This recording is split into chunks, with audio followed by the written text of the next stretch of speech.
Il est 6h05 bientôt sur Europe 1 en France, à 2 jours de la rentrée de l'Assemblée nationale. Emmanuel Macron convoque aujourd'hui un conseil des ministres. Ouais, le premier depuis le second tour des élections législatives il y a 9 jours. Gabriel Attal est donc attendu à l'Élysée où la démission de son gouvernement devrait être acceptée, Jacques Serret.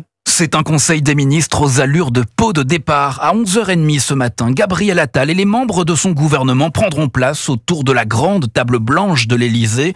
Dans leurs mains, pas de marocains avec des projets de loi, mais des nominations à entériner. Car pour nommer des directeurs d'administration centrale, le gouvernement doit être aux affaires.